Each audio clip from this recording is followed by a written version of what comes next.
Acordei e meu porta-joias estava vazio. Minha filha e meu genro tinham vendido todas as minhas joias e viajado. Ele merece Dubai, mãe, ela disse. Eu apenas sorri.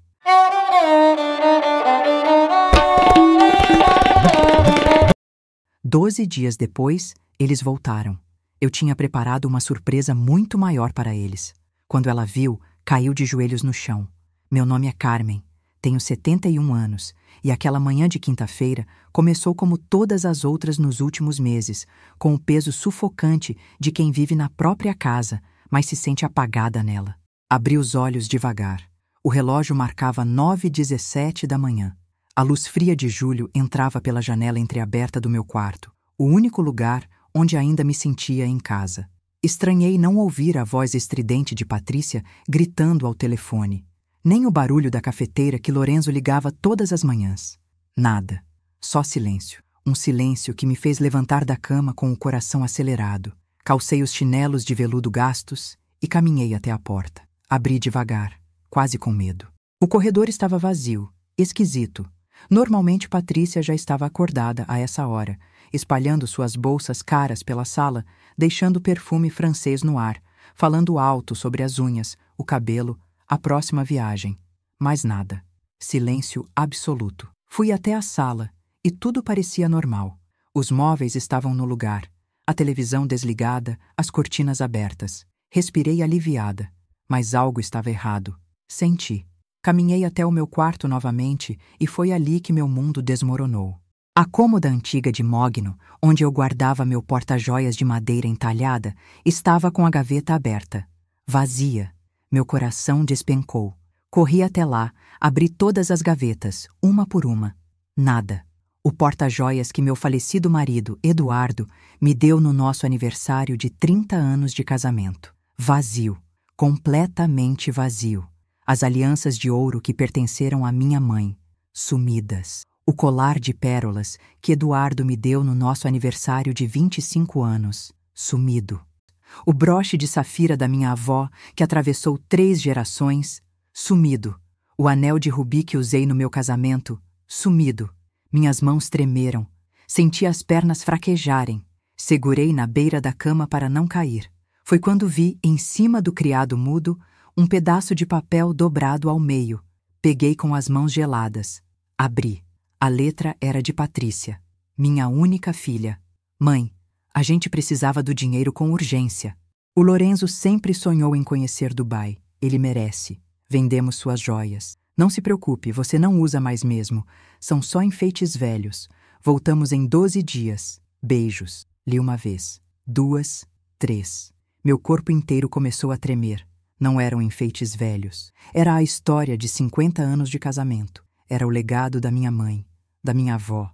Era tudo que eu tinha de valor sentimental. Era o toque de Eduardo em cada peça. E eles venderam assim, como quem se desfaz de quinquilharias para pagar uma viagem a Dubai. Sentei na beira da cama e, pela primeira vez em muito tempo, não consegui segurar as lágrimas. Mas entre as lágrimas, algo começou a crescer dentro de mim.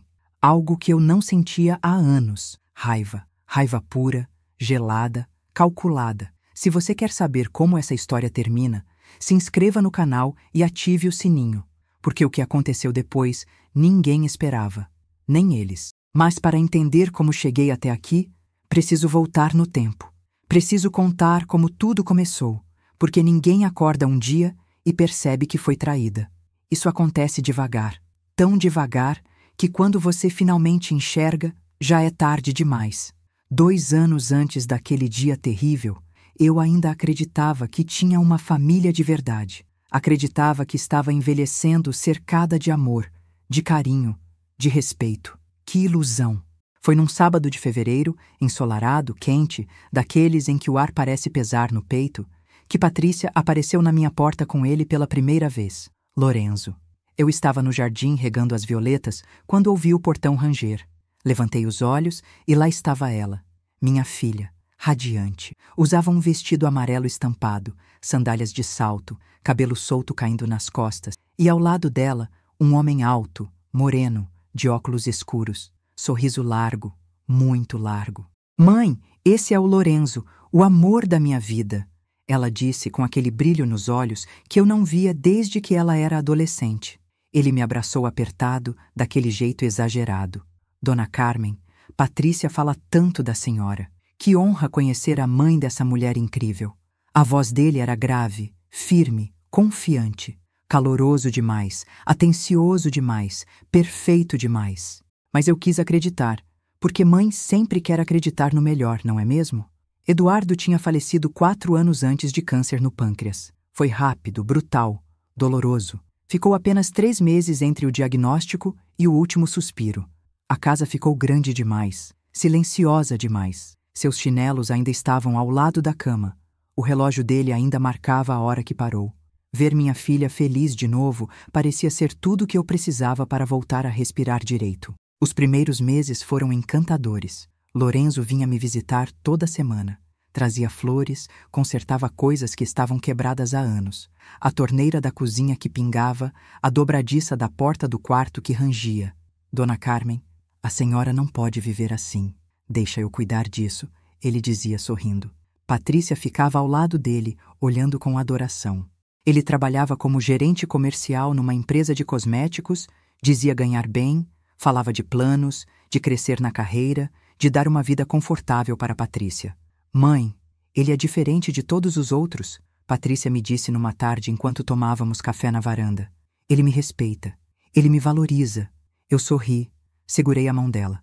Se você está feliz, minha filha, eu estou feliz. Eles casaram 6 meses depois. Uma cerimônia simples no civil. Apenas alguns amigos próximos, eu e o padrinho dele. Patrícia usava um vestido branco curto, simples, mas bonito. Lorenzo estava de terno cinza, gravata azul. Quando o juiz perguntou se aceitavam, eles disseram sim ao mesmo tempo e eu chorei. Chorei porque estava feliz, porque achava que finalmente minha filha tinha encontrado alguém de verdade. Paguei o almoço da festa num restaurante pequeno, mas charmoso. R$ 8.500. Não reclamei. Era minha única filha, meu único tesouro.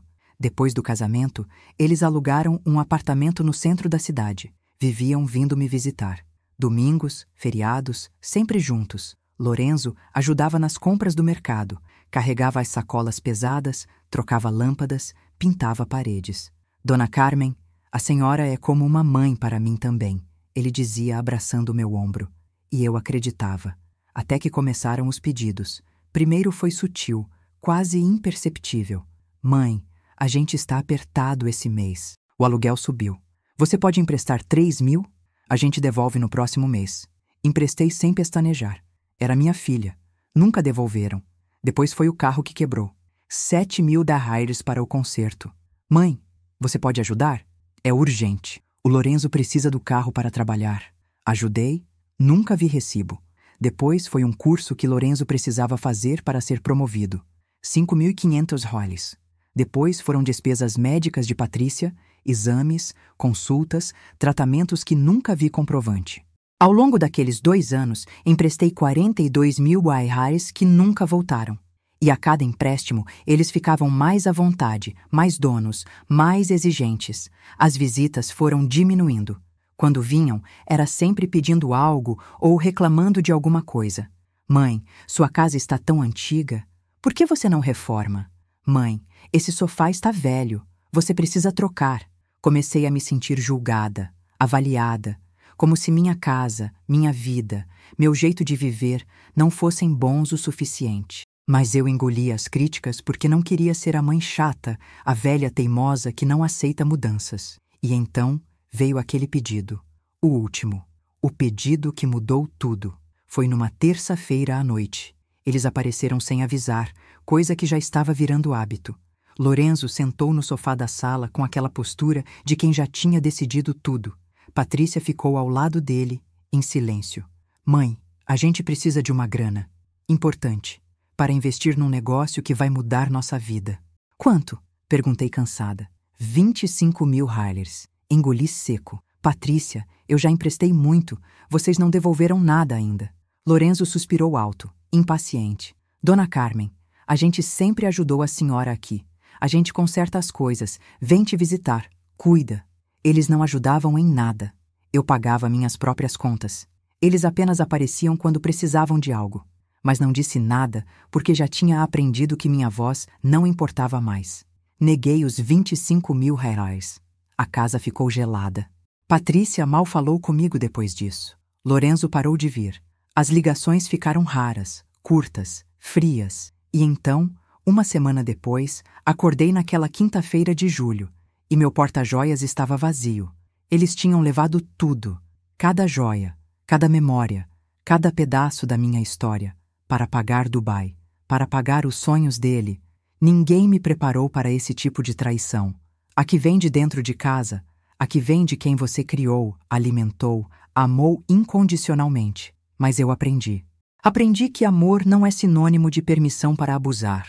E naquela manhã de julho, eu decidi que nunca mais seria a velha que aceitava tudo em silêncio. Foi exatamente 8 meses depois do casamento que veio o pedido. Uma terça-feira à noite. Patrícia e Lorenzo apareceram sem avisar. Sentaram no sofá da sala, aquele jeito sério, ensaiado. Mãe, a gente precisa conversar, Patrícia disse olhando para o chão. Lorenzo pegou a mão dela como quem dá apoio e começou. Carmen, a situação tá difícil. O aluguel aumentou de novo. 2.800 reais por mês. Tá impossível. A gente tá se afogando nas contas. Meu coração apertou. Quanto vocês precisam? Não é empréstimo dessa vez, Patrícia interrompeu. A gente pensou... Você mora sozinha aqui. A casa tem 3 quartos. Será que a gente não poderia morar aqui com você? Só até a gente juntar dinheiro, organizar a vida.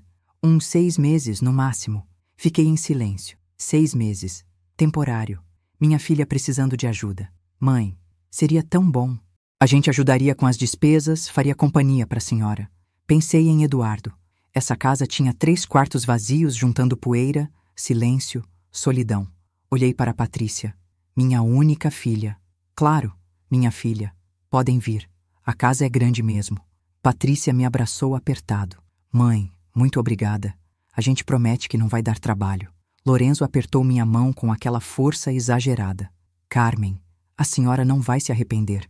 Esse foi meu primeiro erro. Porque 3 dias depois, eles chegaram. Não com 2 malas temporárias. Chegaram com um caminhão de mudança cheio. Caixas, móveis, eletrodomésticos. Lorenzo dirigia tudo com autoridade. Isso vai para a sala. Aquilo para o quarto. Mãe, a gente trouxe umas coisinhas para deixar a casa mais moderna. Patrícia disse enquanto Lorenzo descarregava um sofá enorme, cinza, moderno demais. E assim começou. Nos primeiros 3 meses, eu ainda me sentia em casa. Tomava café na cozinha, assistia televisão na sala. Mas aí começaram as mudanças sutis. Lorenzo acordava antes de mim, sempre. E quando eu descia para tomar café, ele já estava lá. Dono de tudo. Café do jeito dele, pão do jeito dele, até a disposição das xícaras no armário tinha mudado. Bom dia, Carmen. Ah, desculpa. Reorganizei aqui. É que estava muito bagunçado. Bagunçado. Minha cozinha, do jeito que organizei por 40 anos, era bagunçada para ele. No dia seguinte, quando fui pegar minha caneca preferida, aquela de porcelana branca com flores azuis que Eduardo me deu no nosso aniversário de 20 anos, ela não estava lá. Lorenzo? Você viu minha caneca? Ah, aquela velha estava rachada. Joguei fora. Comprei uma nova para a senhora. Rachada. Não estava rachada. Foi aí que percebi. Ele não estava ajudando. Ele estava tomando. Nas semanas seguintes, foi como assistir uma invasão em câmera lenta. Minhas almofadas bordadas à mão sumiram. Ah, Carmen, doei para um brechó. Estavam muito antigas. As cortinas de linho que herdei da minha mãe foram substituídas por persianas de plástico. Mais prático. Os tapetes foram jogados no quartinho dos fundos. Minhas coisas foram sendo empurradas, escondidas, até sumirem completamente. Até minhas fotos de família começaram a desaparecer das paredes. Coloquei num álbum. É que a parede estava muito poluída. Poluída. Minha família era poluição visual para ele. Patrícia tinha virado um fantasma. Saía cedo, voltava tarde. Quando eu tentava conversar sobre as mudanças, ela me cortava. Mãe, o Lorenzo só quer ajudar. Você está sendo teimosa. Comecei a me sentir pequena, apagada, como se eu fosse a intrusa. Foi numa sexta-feira à noite que tudo ficou claro.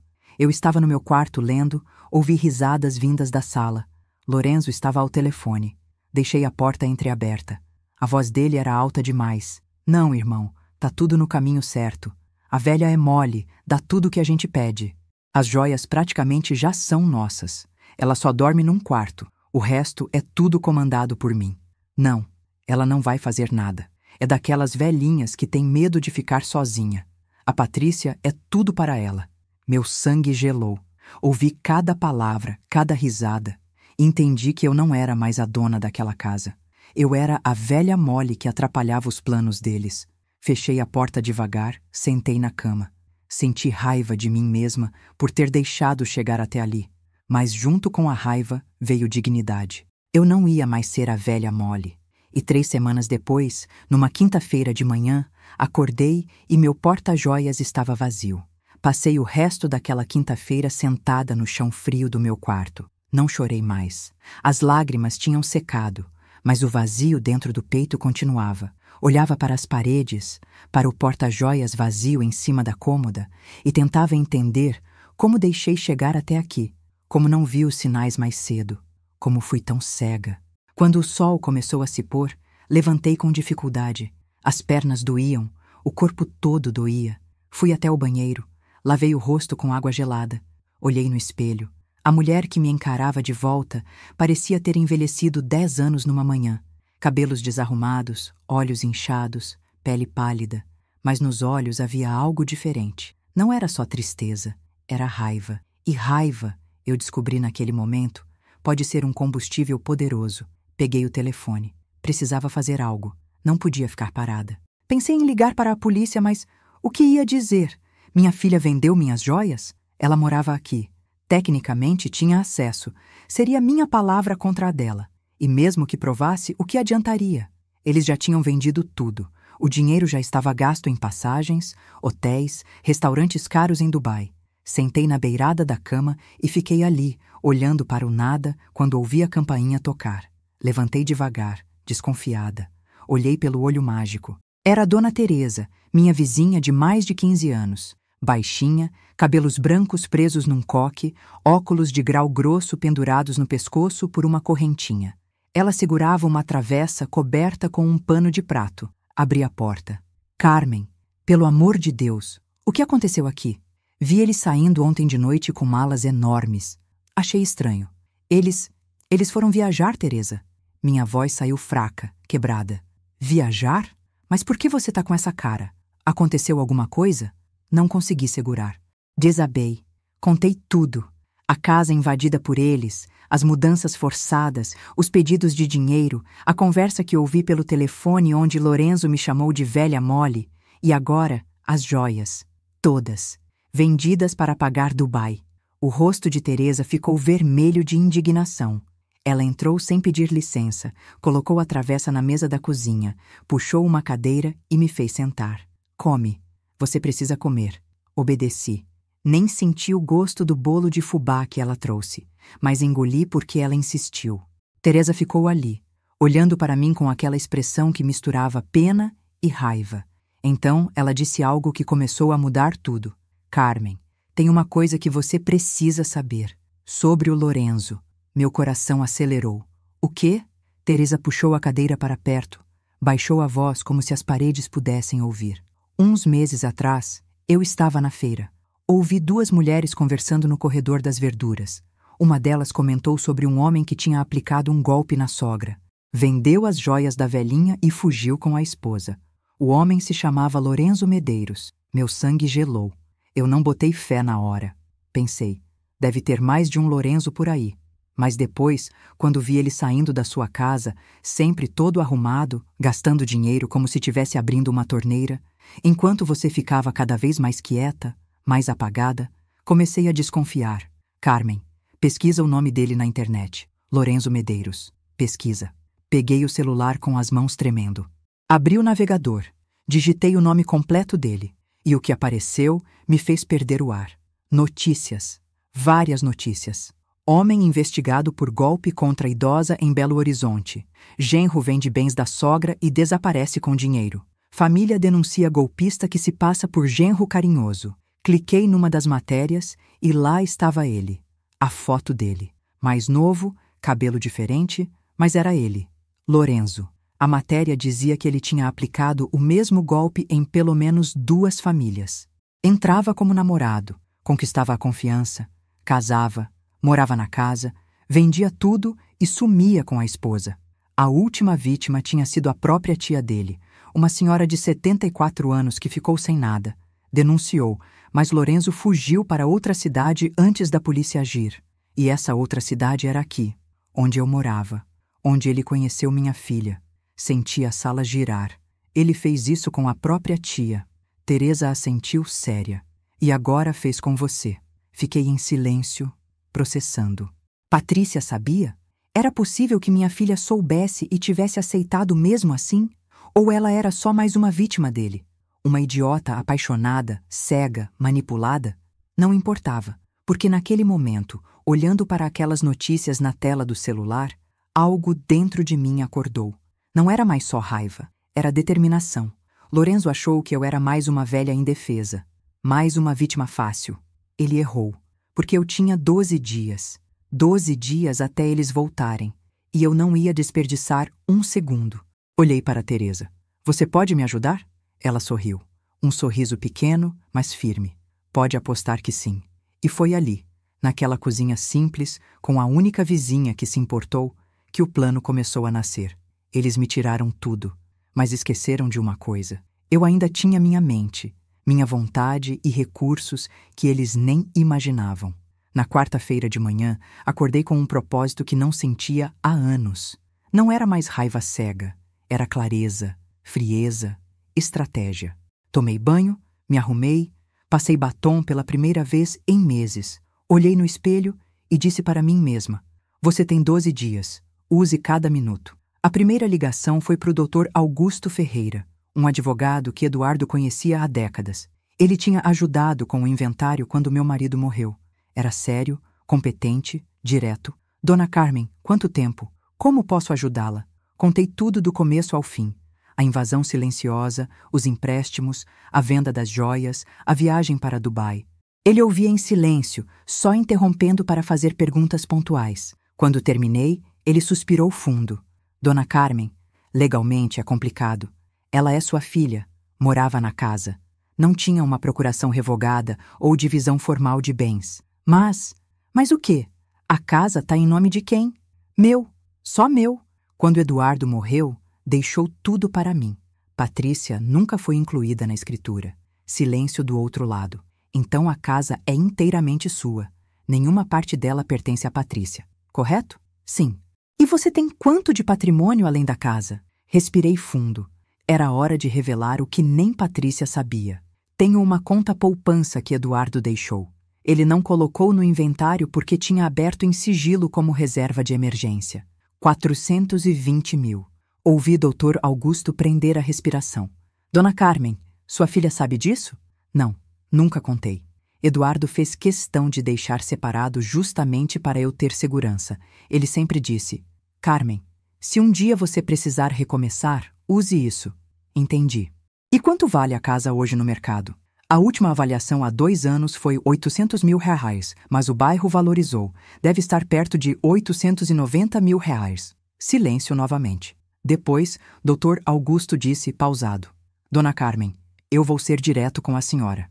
Legalmente, processar a Patrícia pela venda das joias vai ser longo, caro e desgastante. Pode levar anos, e no fim, mesmo que ganhe, ela provavelmente não tem como devolver o dinheiro. Ela gastou tudo em Dubai. Meu coração apertou. Então não tem o que fazer. Eu não disse isso. Como assim? A casa é sua, totalmente sua. E a senhora tem recursos. Então minha sugestão é diferente. Estou ouvindo. Venda a casa imediatamente, antes deles voltarem. Mude-se. Compre algo menor, confortável, só para a senhora. E proteja o dinheiro que sobrar de forma que eles nunca possam tocar, nem na justiça. Fiquei em silêncio. E quanto ao testamento? Ele continuou. A senhora tem um? Tenho, mas está velho. Deixa tudo para Patrícia. Então vamos fazer outro. Urgente, deserdando ela. E vou incluir cláusulas de proteção para que ela não possa contestar. Posso fazer isso? Pode, principalmente se documentarmos o que ela fez, as vendas, a falta de autorização, o abandono. Vou preparar tudo. Meu coração batia rápido. Aquilo era real. Eu podia fazer isso. Doutor Augusto, quanto tempo leva para vender uma casa? Depende. Com preço bom e comprador à vista, 1 semana, 10 dias no máximo. Então vamos começar agora. A senhora tem certeza? É uma decisão radical. Tenho total. Desliguei o telefone e pela primeira vez em meses sorri. Na quinta-feira, Dr. Augusto já tinha mobilizado tudo. Veio um corretor imobiliário avaliar a casa. Homem sério, de terno, tablet na mão. Caminhou pelos cômodos, mediu, anotou. Dona Carmen, essa casa vale $890 mil fácil. Se colocar por $850 mil, fecha em 1 semana. Então coloca por $850 mil e fecha rápido. Ele sorriu. Vou colocar à venda hoje mesmo. No sábado, 3 famílias já tinham vindo visitar. Na segunda-feira seguinte, uma delas fez proposta. $890 mil à vista. Aceitei na hora. Enquanto isso, Dr. Augusto preparava o Novo Testamento. Cláusulas blindadas. Patrícia ficava oficialmente deserdada, com justificativas documentadas. Abandono material, venda não autorizada de bens, apropriação indevida. Mas, Dona Carmen, ele disse, para isso ter peso total, a senhora precisa provar tudo. Tem como conseguir provas? Tenho, eu disse segura, porque Teresa tinha me dado uma ideia. Sentei com ela na cozinha naquela terça à noite. Ela trouxe o notebook velho dela. Carmen, a Patrícia tem redes sociais? Tem, Facebook e Instagram. Então vamos lá. Abrimos o perfil dela e o que vimos foi revoltante. Fotos, dezenas de fotos em Dubai. Ela no Burj Khalifa, ele nas compras do Dubai Mall, jantares chiques, hotéis de luxo, stories diários. E a legenda de uma delas dizia: finalmente realizando meus sonhos. Depois de tanto sacrifício, a vida tá me recompensando. Dubai, te amo. Sacrifício. Ela chamou roubar minhas joias de sacrifício. Captura tudo, Teresa disse. Print de cada foto, cada legenda, cada data. Fizemos isso. Criamos uma pasta digital completa. Depois, Teresa me mostrou as notícias antigas sobre Lorenzo. Imprimimos tudo.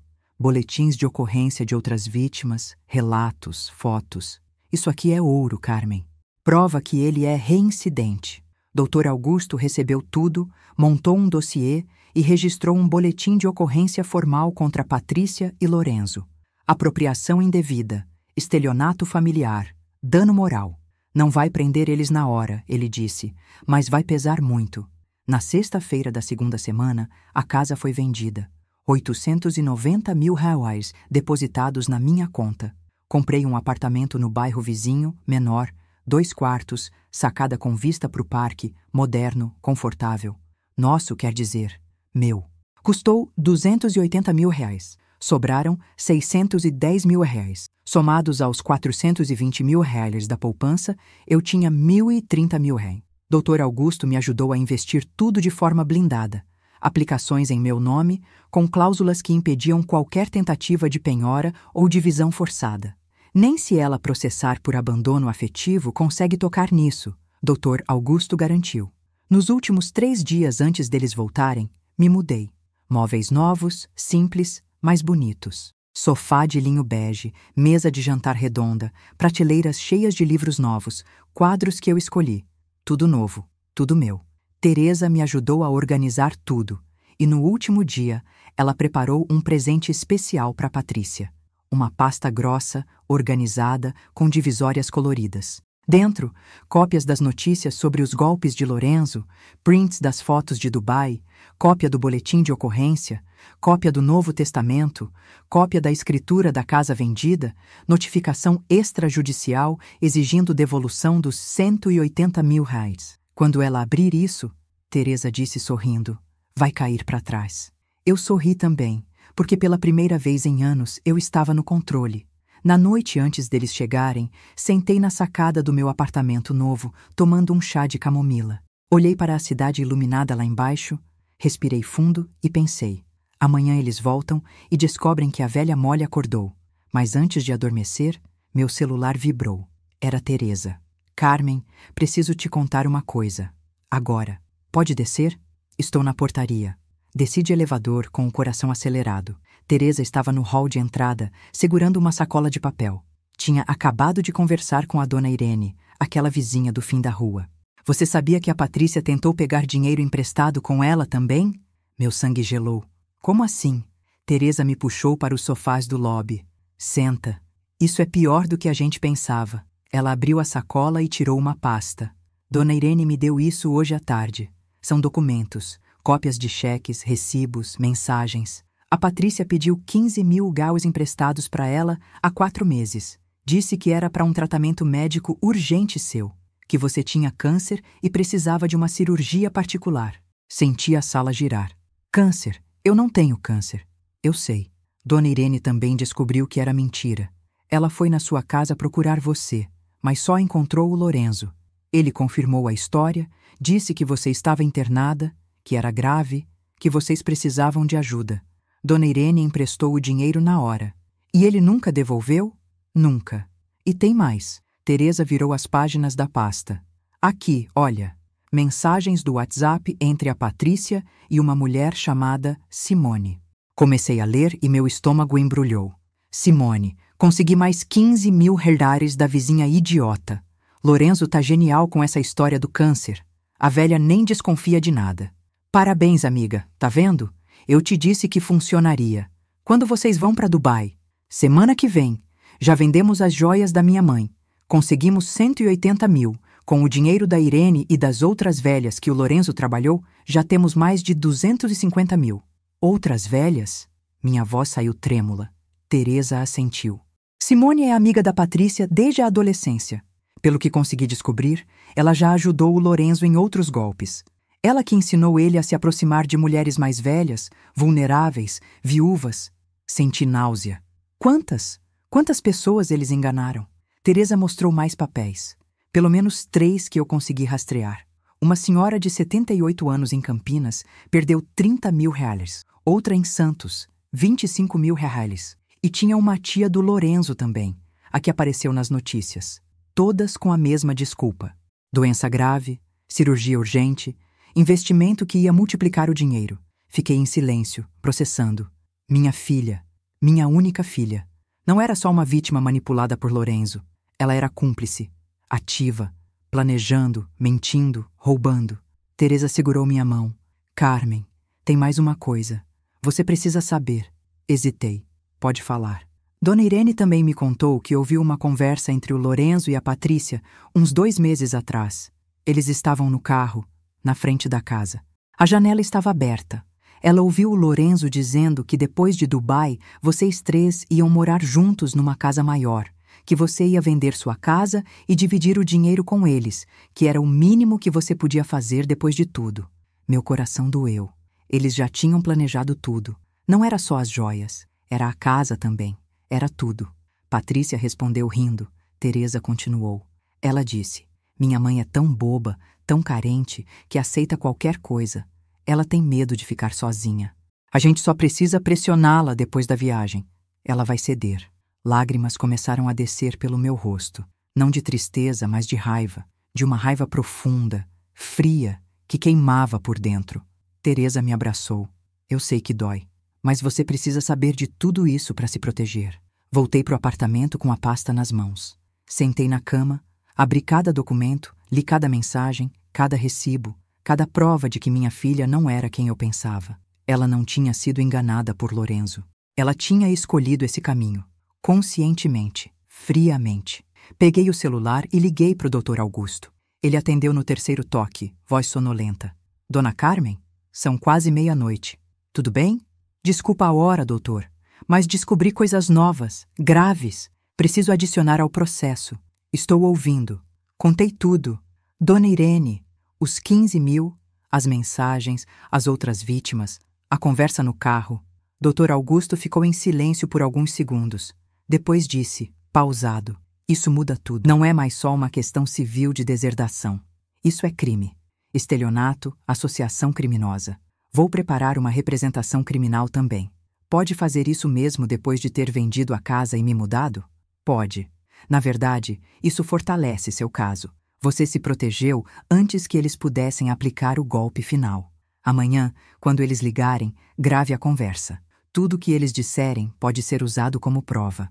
Vou gravar. Doutor Augusto, uma última coisa. Sim? Se eles tentarem me processar por abandono ou pedirem pensão alimentícia, eles conseguem? Com essas provas? Não. Você tem documentação completa de que foi você quem sustentou a casa, pagou as contas, emprestou dinheiro que nunca foi devolvido e agora temos evidências de crime.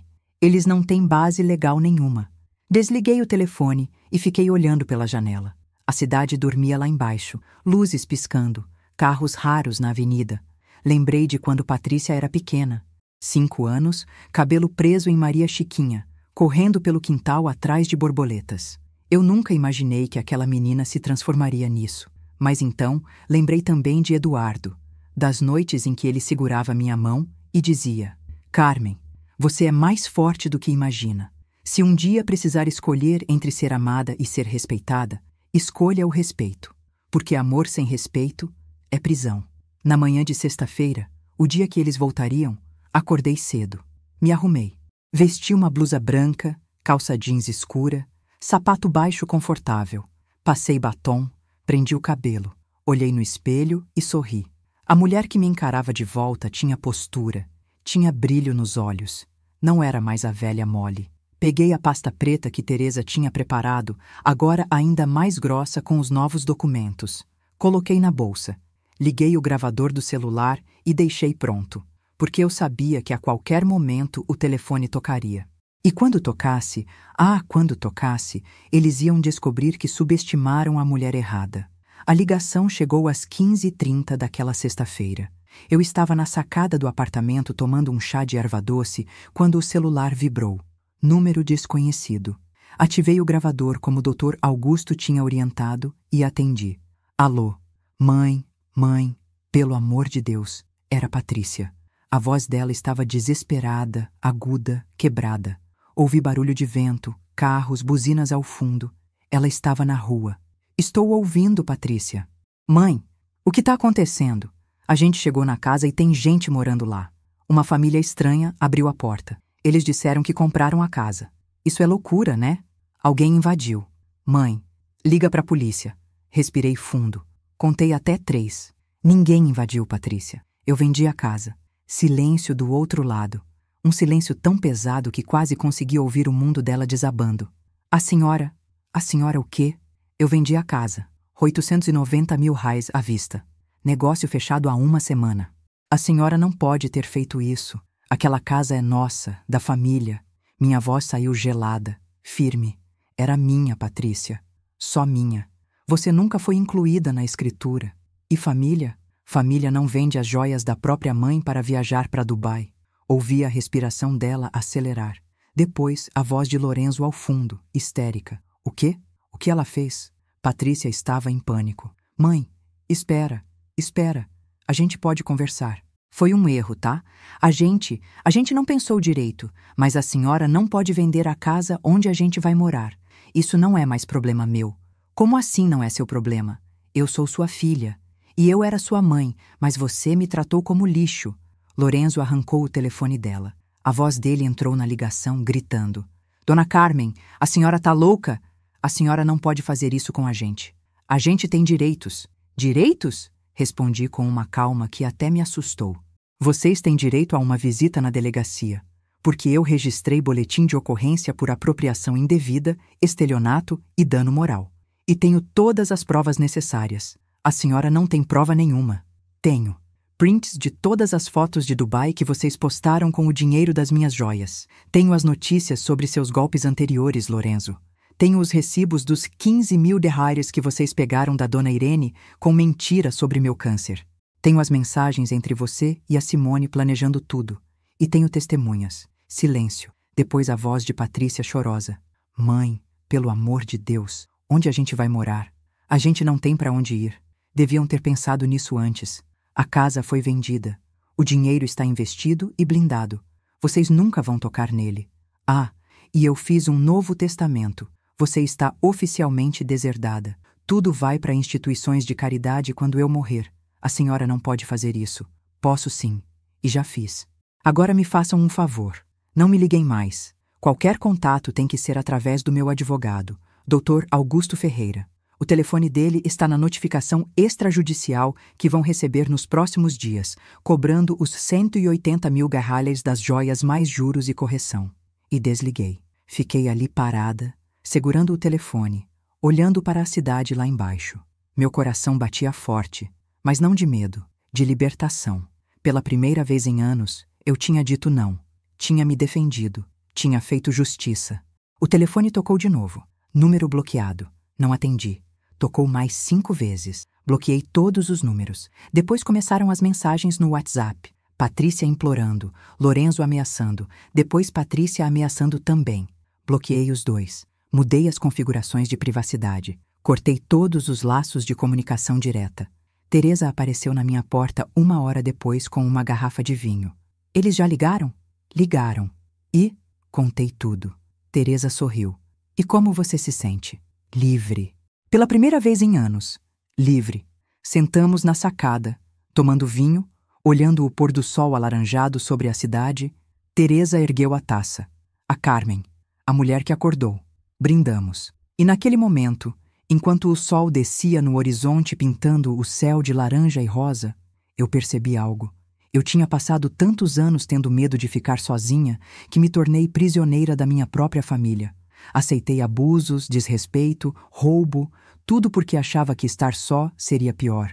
Mas agora, sentada naquela sacada, no meu apartamento novo, com minha amiga ao lado, percebo que solidão não é estar só. Solidão é estar cercada de gente que te usa, te diminui, te rouba e fingir que é amor.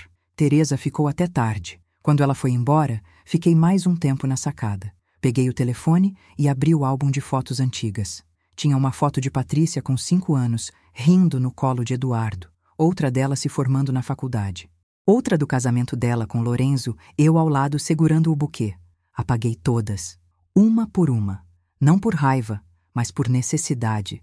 Porque aquela Patrícia da foto não existia mais. Talvez nunca tenha existido. E eu precisava seguir em frente sem carregar fantasmas. No sábado de manhã, Dr. Augusto me ligou. Dona Carmen, eles tentaram entrar em contato com meu escritório. 4 ligações. Disseram que querem negociar. Negociar o quê? Querem que a senhora desista do processo criminal em troca de devolver parte do dinheiro das joias. Quanto? 50 mil reais. Das minhas joias que valiam 180 mil? E eles acham que é uma boa oferta. Recuse. Não vou recusar. Vou contra-oferecer. Dr. Augusto ficou em silêncio. Estou ouvindo. Eles devolvem os 180 mil completos, mais 42 mil dos empréstimos que nunca pagaram, mais 15 mil da dona Irene. Total de 237 mil. E eu não desisto do processo criminal, mas concordo em não adicionar mais vítimas que descobrirmos. Isso os impede de serem presos? Não necessariamente, mas reduz as chances. Se eles pagarem a restituição completa, o juiz pode considerar isso como atenuante. Dr. Augusto, minha voz saiu firme. Eu não quero que eles se safem. Quero que eles entendam que ações têm consequências, que não podem passar a vida inteira enganando pessoas vulneráveis. Então mantemos o processo criminal independente de pagamento? Mantemos. O dinheiro é secundário. O que importa é a justiça. Entendido. Vou passar a contra-oferta para eles. Prepare-se, porque eles vão explodir. Deixa eles explodirem. Eu já explodi por dentro durante 2 anos enquanto eles me destruíam aos poucos. Agora é a vez deles. Na segunda-feira seguinte, recebi uma mensagem de um número desconhecido. Era Patrícia, usando o telefone de alguém, já que eu tinha bloqueado todos os contatos dela. Mãe, por favor, precisamos conversar pessoalmente. Não sobre dinheiro, sobre família. Podemos nos encontrar no café da Praça Central amanhã, às 10 horas? Por favor. Mostrei a mensagem para Teresa. Ela franziu a testa. É armadilha. Eu sei, mas quero ouvir o que eles têm a dizer. Além disso, vou gravar tudo. Teresa suspirou. Então eu vou com você. Fica numa mesa ao lado, de olho. Na terça-feira de manhã, me arrumei com cuidado. Blusa azul marinho, calça preta, sapatos confortáveis. Passei batom, prendi o cabelo, coloquei o gravador do celular para funcionar e guardei na bolsa. Teresa foi comigo. Chegamos ao café 15 minutos antes. Teresa sentou numa mesa nos fundos, fingindo ler um livro. Eu escolhi uma mesa perto da janela, de frente para a entrada. Pedi um café preto e esperei. Eles chegaram às 10h05. Patrícia entrou primeiro, olhos inchados, sem maquiagem, roupas amarrotadas. Lorenzo veio atrás, tenso, olhando ao redor como se esperasse uma emboscada. Quando me viram, Patrícia quase correu até a mesa. Mãe. A voz dela saiu quebrada. Obrigada por vir. Sentaram-se. Lorenzo evitava meu olhar. Patrícia segurou minhas mãos em cima da mesa. Eu afastei, devagar. Não me toque. Ela engoliu seco. Mãe, eu sei que a gente errou. Errou muito. Mas a senhora é minha mãe. A gente é a gente não pode resolver isso? Resolver como? Vocês roubaram 180 mil reais em joias. Mentiram sobre câncer para roubar dinheiro da dona Irene.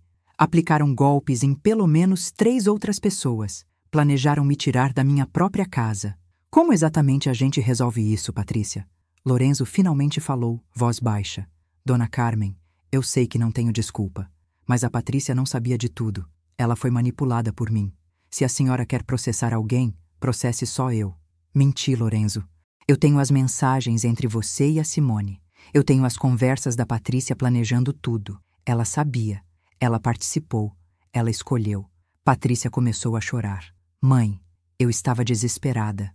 O Lorenzo disse que a gente precisava de dinheiro, que a senhora tinha tanto e a gente não tinha nada. Que a senhora ia entender. Eu tinha tanto, eu pagava todas as contas da casa. Eu emprestei 42 mil reais que vocês nunca devolveram. Eu paguei o casamento de vocês. E ainda assim vocês acharam que tinham direito às minhas joias? À minha casa? Foi nesse momento que Lorenzo mudou. A máscara de arrependimento caiu. Ele se inclinou para frente, voz dura. Olha, dona Carmen, a gente errou, tá? Mas a senhora também não é nenhuma santa. A senhora expulsou a gente de casa, vendeu tudo sem avisar, deixou a gente na rua. Que tipo de mãe faz isso? O tipo de mãe que foi roubada pela própria filha. O tipo de mãe que se cansou de ser tratada como lixo. O tipo de mãe que decidiu que não ia mais ser vítima. Lorenzo bateu a mão na mesa. As pessoas ao redor olharam. A senhora acha que vai se safar? A gente vai processar. Abandono afetivo, danos morais, tudo. A gente vai provar que a senhora é uma velha cruel que abandonou a filha. Podem processar. Eu tenho todas as provas de que fui eu quem sustentou vocês. Pagou suas contas, emprestou dinheiro. Tenho as provas dos golpes de vocês. Tenho testemunhas. Tenho gravações. Esta conversa, por exemplo, está sendo gravada agora.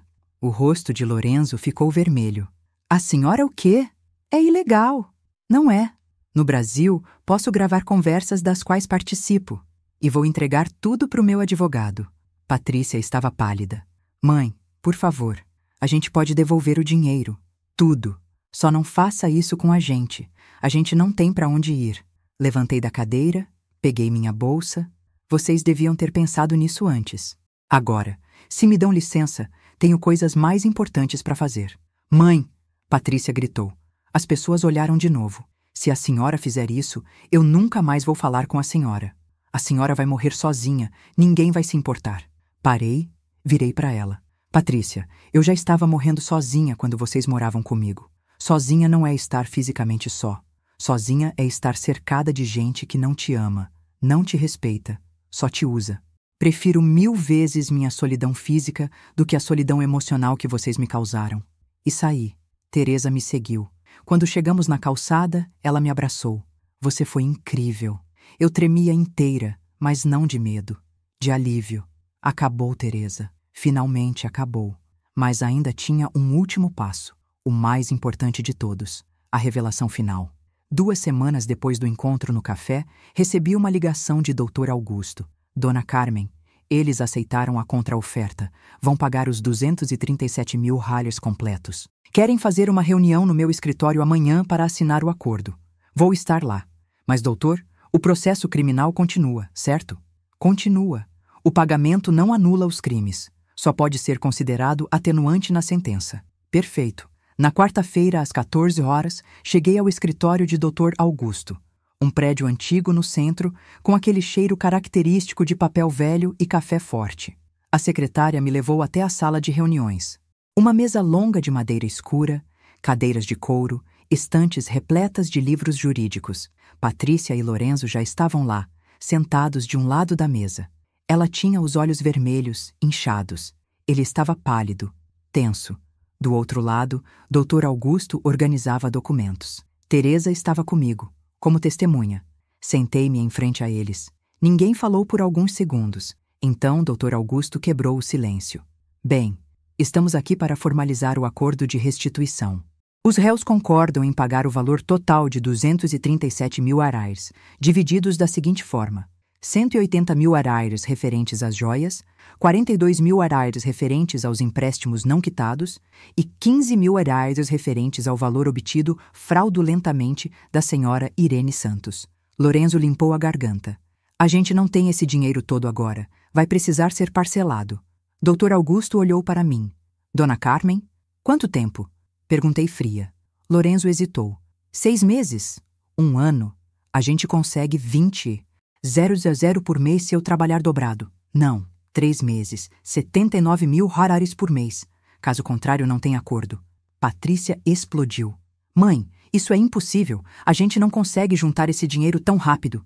Conseguiram 180 mil araires para ir para Dubai. Conseguem 237 mil araires para pagar o que devem. Vendam o carro. Vendam as roupas de grife que compraram. Vendam os eletrônicos. Façam o que for necessário. Lorenzo bateu na mesa. A senhora está fazendo isso por vingança, para nos humilhar. Levantei devagar, apoiei as mãos na mesa, olhei nos olhos dele. Não, Lorenzo, estou fazendo isso por justiça. Vocês me roubaram, mentiram, manipularam, não só a mim, mas outras pessoas vulneráveis. Vocês destruíram vidas. Agora vão pagar. Literalmente. Foi aí que Patrícia começou a chorar. Aquele choro desesperado, alto. Mãe, por favor, a gente não tem onde morar. A gente está dormindo na casa da Simone. Eu não aguento mais. Por favor, seja razoável. Razoável? Respirei fundo. Patrícia, quando você vendeu minhas joias para ir para Dubai, você foi razoável? Quando você inventou que eu tinha câncer para roubar dinheiro da dona Irene, você foi razoável? Quando você planejou me tirar da minha própria casa, você foi razoável? Ela abaixou a cabeça, sem resposta. Lorenzo tentou outra estratégia. Dona Carmen, eu reconheço meus erros, mas a Patrícia é sua filha, sua única filha. A senhora vai mesmo destruir sua própria família por dinheiro? Não estou destruindo nada. Vocês destruíram. Eu só estou me protegendo e exigindo que paguem pelas consequências das escolhas de vocês. Dr. Augusto interveio. Temos que decidir agora. 3 meses ou não há acordo. E sem acordo, o processo criminal segue sem atenuantes. Vocês podem pegar até 6 anos de prisão por estelionato qualificado e associação criminosa. O silêncio era pesado. Lorenzo e Patrícia se entreolharam. Finalmente, Lorenzo suspirou derrotado. A gente aceita. 3 meses. Dr. Augusto empurrou os documentos pela mesa. Então assinem aqui. É um contrato legalmente vinculante. Se atrasarem ou falharem em qualquer pagamento, o valor integral vira uma dívida executável judicialmente, com juros e multa. Eles assinaram. As mãos tremiam. Quando terminaram, Dr. Augusto juntou os papéis. Perfeito. Primeira parcela vence em 30 dias. Transferência bancária para a conta da Dona Carmen. Comprovante deve ser enviado até 24 horas após o vencimento. Levantei para sair. Patrícia me segurou pelo braço. Mãe, espera. Só uma pergunta. Parei, olhei para ela. Por quê? Por que a senhora fez tudo isso? A casa, o testamento, o processo. A senhora sempre foi tão boa, tão compreensiva. O que aconteceu? Olhei nos olhos dela, aqueles olhos que um dia foram de uma criança inocente. O que aconteceu, Patrícia? É que eu finalmente entendi uma coisa. Bondade sem limite vira fraqueza. Compreensão sem reciprocidade vira abuso. Eu passei a vida inteira sendo boa, compreensiva, generosa. E vocês usaram isso contra mim. Então eu decidi que ia ser algo diferente. Ia ser forte. Ia ser justa. Ia ser dona da minha própria vida. Ela soltou meu braço, lágrimas escorrendo. A gente vai conseguir o dinheiro. Eu prometo. Não faço mais promessas para você, Patrícia. Só acredito em ações agora. E saí. Teresa veio atrás. Quando chegamos no elevador, ela me abraçou. Você foi maravilhosa. Como se sente? Olhei pela janela do corredor. A cidade se estendendo lá embaixo. Milhões de vidas. Milhões de histórias. Me sinto viva. Pela primeira vez em anos. Verdadeiramente viva. O elevador chegou. Entramos. E enquanto descíamos, senti algo estranho no peito. Não era alegria. Não era tristeza. Era paz. A paz de quem finalmente fechou um ciclo, de quem finalmente disse não, de quem finalmente escolheu a si mesma. Quando as portas se abriram no térreo, saí para a rua. O sol estava forte, o céu azul, limpo. Respirei fundo e sorri, porque sabia que dali para frente tudo seria diferente.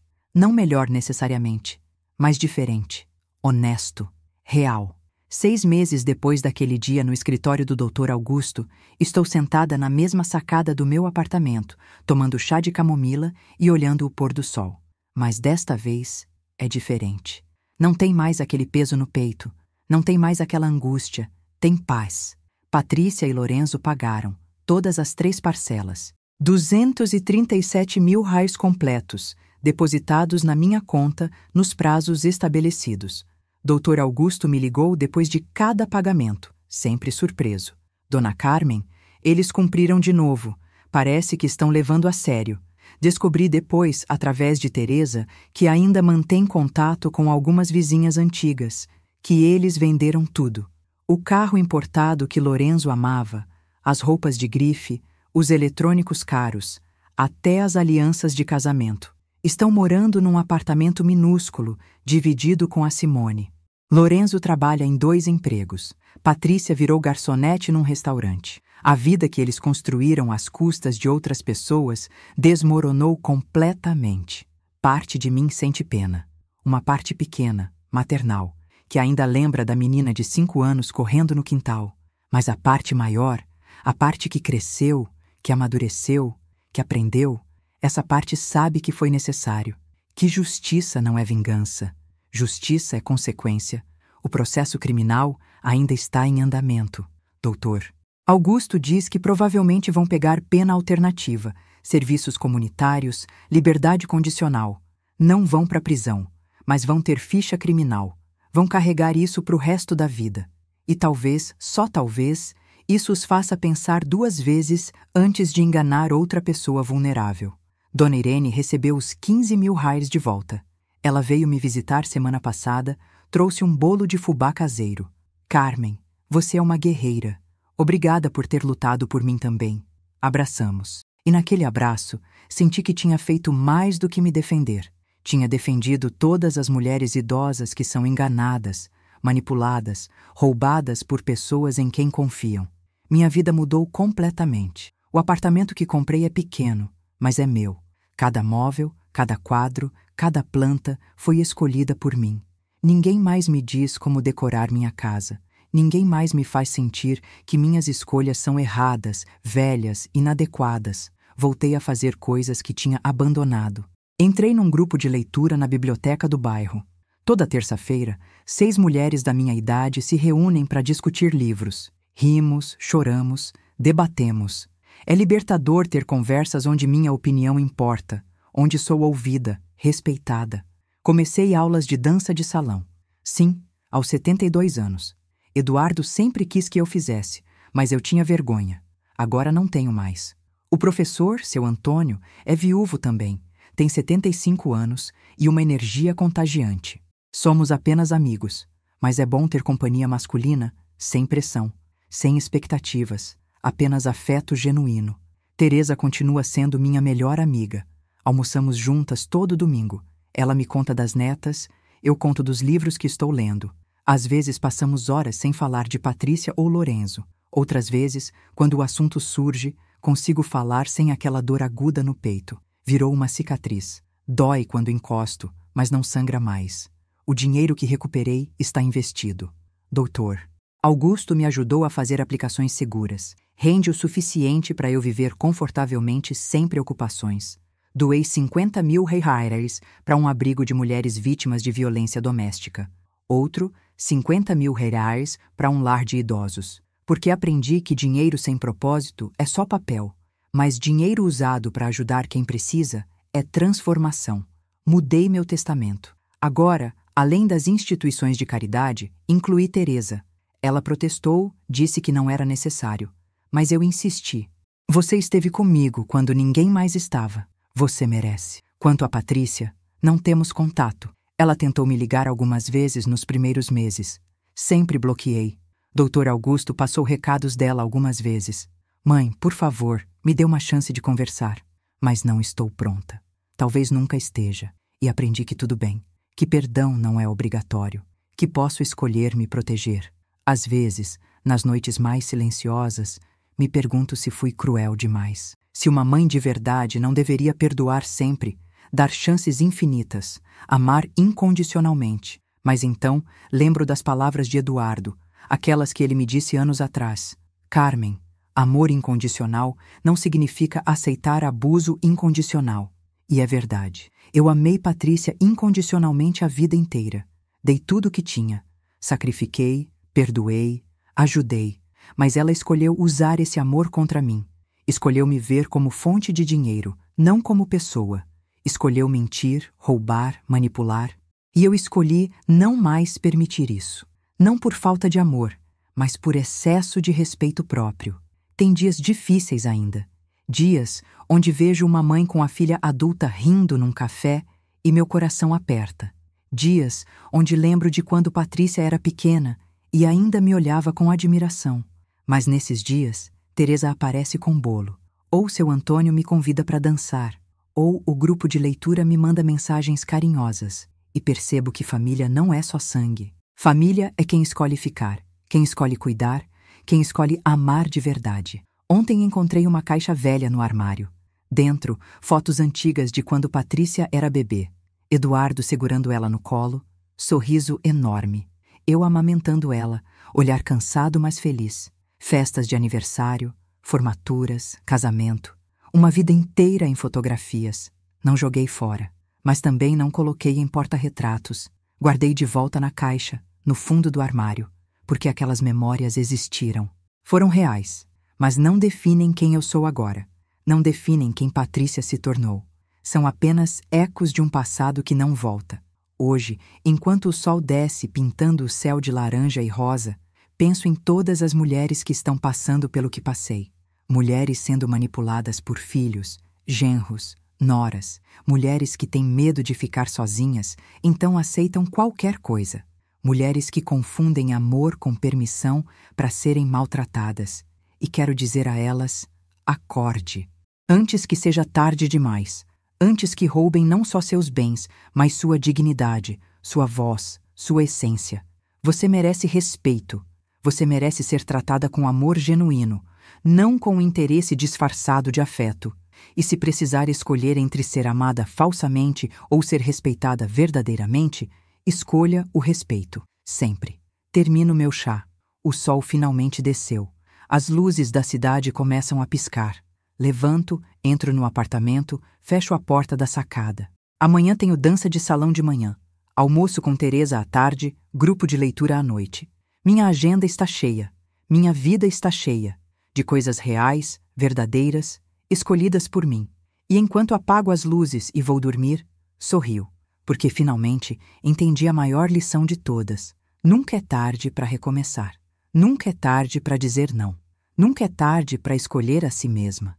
E nunca, nunca é tarde para acordar.